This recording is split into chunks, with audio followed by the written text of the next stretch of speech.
This is Nightline. Tonight, the Slender Man attacker. New video of the fugitive brought back into custody. I did something really wrong. Morgan Geyser, known for stabbing a childhood friend 19 times. Stab, stab, stab, stab, stab. Found 24 hours later, nearly 200 miles away. Sorry. I'm sorry. What Geyser's attorney is saying to us tonight. Plus, cruise ship mystery. The grandparents of the teen found dead in her cabin, breaking their silence to try to set the record straight.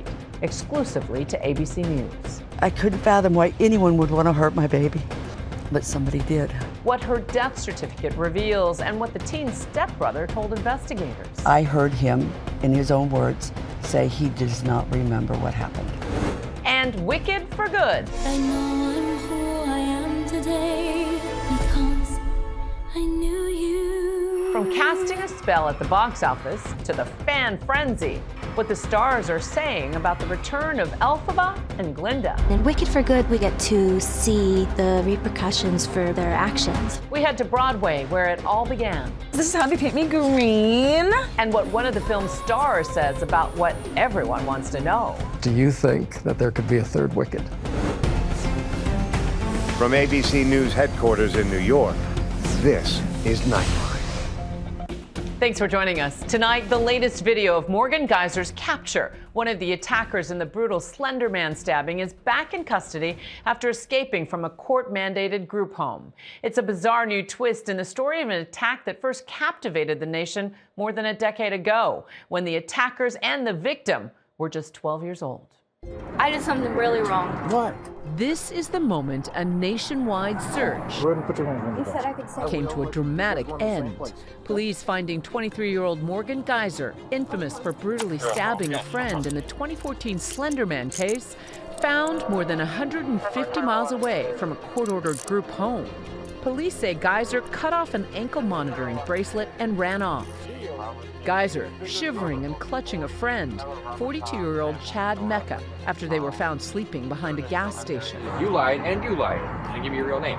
The pair at first refusing to give authorities their real names. that's my name. Trust me, I didn't want to give it to you. Okay. You'll see why in a second.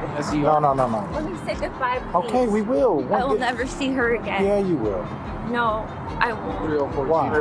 Because I did something bad. Let me say goodbye. She simply told the officer, Google me, you'll find out who I am. Once in custody, So sorry. the emotions pouring out. So sorry, God. Today, Geyser's lawyer, Anthony Cotton, sitting down with me. What happened to Morgan this weekend? She was located 200 miles away from her victim in another state, not committing any violent acts. She wasn't found with any weapons. She wasn't trying to approach her victim. She didn't harm herself. So I think everything that we have been saying about Morgan is correct, that she is not a danger to herself or others. In 2014, authorities say Morgan and another friend, Anissa Wire, lured their friend Peyton Leitner into the woods and then stabbed her 19 times, leaving her for dead. All three were just 12 years old at the time. Do you feel like you're a survivor? Yeah, I shouldn't be alive. The stunning, premeditated attack, they say, was done to please the fictional online character Slender Man. Did you feel bad? They just stab one of your best friends. I thought about it, but then I decided that remorse will get me nowhere. It's easier to live without regrets. Leitner survived the attack. I'm sorry. I never meant this to happen. Geyser was found not guilty by reason of mental disease or defect and was sentenced to up to 40 years in a psychiatric institution. Leitner telling ABC's David Muir in 2019 she was prepared for her attacker's eventual release. Do you fear for the day that either one of them is back out in the community? No, because if they ever come near me, they're going right back in. Tonight, Geyser's attorney saying Morgan may not have been acting alone. Only reason Morgan would ever do that is she was somehow taken advantage of by another person. Do you think Morgan was manipulated, or that, like in the crime, that she might have in fact been the manipulator? Highly doubt that she was a manipulator. And I think all the mental health professionals recognize that once she goes into a less structured community-based environment and has relationships with people that are out there that are not monitored as closely, that's where the risk lies. Peyton's family says they are safe and working with authorities to remain safe. Prosecutors say they will seek to have Morgan Geyser's conditional release revoked. We turn now to the ABC News exclusive with the grandparents of Anna Kepner, the teen who left on a Caribbean cruise with her family but was later found dead in her own cabin. Here's ABC's Victor Akendo. I couldn't stop screaming. I couldn't fathom why anyone would want to hurt my baby, but somebody did. The grandparents of 18-year-old Anna Kepner, the teen who mysteriously died on a Carnival Horizon cruise ship, breaking their silence on their unimaginable pain and their determination to find out what happened. Those are the questions that we've been asking, is what did we miss that we could have done? Anna's death has been ruled a homicide caused by mechanical asphyxia, according to a copy of the death certificate provided to ABC News by Anna's family. The FBI contacted my son and family and told us our cause of death was asphyxiation. Anna's grandmother, Barbara Kepner, said one possibility they're considering whether it was caused by a so-called bar hold, an arm across the neck. Barbara and her husband Jeffrey are still processing their nightmare. The 7-day cruise in the Caribbean was initially a dream come true for the couple, their son, his wife, and their blended family. Everybody is considered family. We don't refer to them as they're not step brothers, step sisters. They are our grandchildren, and that's the way we treat them. The ship setting sail on November 2nd from Miami. Anna, a straight-A student and cheerleader, hoped to join the Navy once she finished her senior year of high school. She has had a desire for a long time to work with the K-9 unit. Her dad and I wanted her to see the world. The happy and bubbly teen, seen here dancing in this TikTok video on a prior cruise trip. She had purpose. She wanted to do things. And this little tiny 110-pound girl, she was mighty, very mighty. We were looking forward to seeing her grow. Anna staying with her brother and stepbrother in a stateroom, seen here. They decided amongst themselves they wanted to stay in the room together. And we made it very clear that at any time, if they weren't getting along, they didn't want to be together, we had an extra bed in our room that they could come to. Do you remember the last time that you saw Anna? We had dinner. Anna wasn't feeling well. She just said, Mima, I think I'm going to go back to my room for a little bit. And she must have felt better because she got dressed up and she came down. We were playing in the casino. She didn't win anything, and she said, Mima, I love you guys. I'll see you later. And we never saw her again after that. The morning of November 7th, an announcement over the ship's broadcast system changed everything. They called for a medical alert team to go to a stateroom. And when they said the number, I recognized the number immediately. The room steward that was going in to clean the room is the one that found her. She was found concealed under the bed. I was told that she pulled back the mattress and found Anna. Her grandparents telling ABC News they were told their granddaughter's body showed no signs of sexual assault or drugs or alcohol in her system. In an unrelated custody dispute, Anna's stepmother calling Anna's stepbrother, who's a minor, a suspect in Anna's death. Do you think he had anything to do with Anna's death? I mean, he was in a room with her. He was the only one seen coming and going. So I can't accuse him because I don't know what happened in that room. But the summation would be that he did something. And has he said anything to you about what happened? I heard him, in his own words, say he does not remember what happened. Anna's grandmother says she actually sat in on a portion of the stepbrother's interview with the FBI. He was an emotional mess. He couldn't even speak. He couldn't believe what had happened. Barbara says the two step-siblings were close. They were just like brother and sister. What else could you tell me about him? That he was a good student. Played soccer. He played soccer, very quiet young man. He had demons, I think, in his past, and he was trying to deal with those. Anna's stepbrother has not been arrested or charged with the crime. Attorneys for both the stepbrothers' parents did not respond to ABC's request for comment. The FBI and medical examiner's office also declined to comment. The official autopsy and toxicology reports haven't been released. Anna's family focused now on honoring their granddaughter. What do you hope for now in this moment for your family? I hope that we can heal Whatever happened in that room, the only person responsible is the person that was in the room with Anna. What does justice look like for your family? Whatever the law says, I'm not going to advocate for anything more or anything less, and that will be for the courts to decide. Our thanks to Victor. And now a look ahead at tomorrow's show. Dancing with the Stars will have a full recap of the Go for Broke Down to the Wire finale. Who will take home the Mirrorball trophy?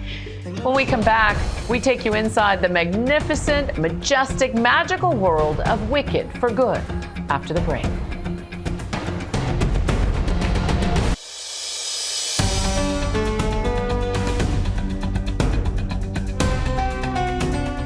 Welcome back. Wicked for Good, casting a spell on audiences and breaking box office records, bringing in more than $225 million globally over the opening weekend. We take you behind the magic of the phenomena and heading back to Broadway, where it all began. Here's ABC's Gio Benitez. 2 tickets, please. For one movie? It was even better than the first one. Oh my God. The movie was okay. I thought it was fine. This is the after Wicked for Good. It's a box office phenomenon, Wicked for Good. I'm off to see the wizard. Returning fans to the land of Oz. Cynthia Erivo and Ariana Grande soaring back as Elphaba and Glinda. In Wicked for Good, we get to see the repercussions for their actions. The second film doing even better than the first, grossing more than $226 million worldwide. I know I'm who I am today because I knew you. The star-studded cast united, Michelle Yeoh, Jeff Goldblum, and People's sexiest man alive, Jonathan Bailey.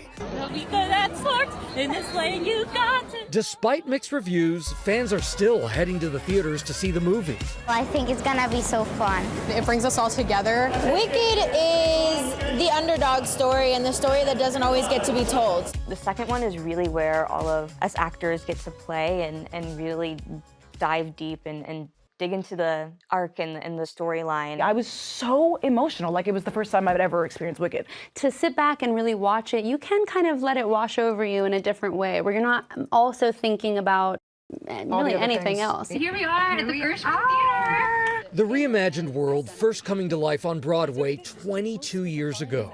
But long before that, we first saw that famous yellow brick road with Dorothy and her new friends marching off to see the Wizard of Oz. We're off to see the wizard, the wonderful Wizard of Oz. Honestly, I feel very privileged to be a part of the story in that way, because of course, Wizard of Oz is such a classic. Perhaps a friendly game of cards once I'm done working. Whatever you say, Madam Governor. I asked you to call me Nessa. Remember? Marissa Bodie's character taking a more central role as Elphaba's younger sister, heartbroken and now ruler of Munchkinland. I'm a Nessa Rose defender to no end. I know she's not everybody's favorite character, but I think it comes down to like the understanding of how all of us really end up where we do in this storyline. You call it a defender, a Nessa defender, but the truth is that you're just looking at her humanness, right? Exactly, and I think that's the point really of this whole film is seeing the humanity. Bodie, the first disabled actress to ever play Nessa in film or on Broadway. As a disabled character being represented in a film this big in general, I think the main focus of a disabled character is just wanting to be fixed or wanting to be healed. And so I think when you add more layers to her of truly what her deepest desires are and making tweaks without changing the magic of the story. Bodie recounting the first time she saw the musical. What were you thinking when you were 11 and you saw it? Oh my gosh, that was really the first time I had seen a character in a wheelchair on stage. And at that point in my life, that was something I think that I needed to see. The Broadway show still mesmerizing generations and continuing to sell out week after week. It's amazing to see how Wicked is so cross-cultural. I mean, people flying in from around the world for a night or two just to see us do it on the stage is like, it's so affirming to know that this story can relate to so many people. I think it's a testament to how universal the messaging is in the show and how timeless it is too. Ali Trim and Lencia Cabeda transforming into Glinda and Elphaba on stage night after night. This is how they paint me green.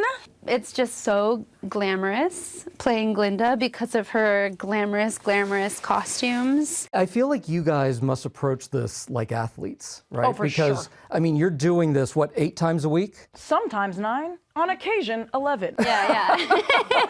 So as much as 11 times a week, how do you prepare yourself for that? That's a lot of work. Yeah, it's definitely some athlete behavior. For many, attending Wicked is their first Broadway experience. So what does it feel like to introduce the world to Elphaba and Glinda? That's actually the first time someone's like phrased it like that to me. So that I just was like, whoa, that's a huge honor. Holy cow. We get to be like the sort of template or like the groundwork for people's connection to these characters. From the costumes. This is the big bubble dress. So this is my baddie witch dress. To the music. I became obsessed with the music specifically. And to this day, there are certain melodies that I sing every day that still could bring me to tears. What still. melodies? Unlimited wrecks me. I mean, destroys me emotionally. Like there's so much hope in that melody to me, separate from the lyrics. Just like the way it sounds, it has a chokehold on my heart forever, I think. I get the same way with the dun dun dun dun dun. Yeah. Da, da, da, da, da. It's everywhere. In the beginning of the show, at the end of the show, anytime I'm like, oh my God, it's Wicked, we're doing it. I get moved. It's so special. The cast hearing those melodies at an advanced screening of the new movie with Ariana Grande. I just think it's so impressive, like how many details that John Chu can add to the story that we know so well. So I just feel like there's depth in the film version that just adds a cherry on top to the story. The cultural phenomenon keeping fans obsessed. No good equals. Toss. Many hopeful someday the adventure in Oz will continue. Do you think that there could be a third Wicked? I mean, there could be. I do think, and I'm always like a girl who likes to keep classics, you know? I think there is ambiguity at the end of the second film. I wouldn't be mad at it. A big thank you to Gio. And when we come back, a newly revamped We Are the World, the human rights anthem that set records, raised awareness, and made tens of millions of dollars.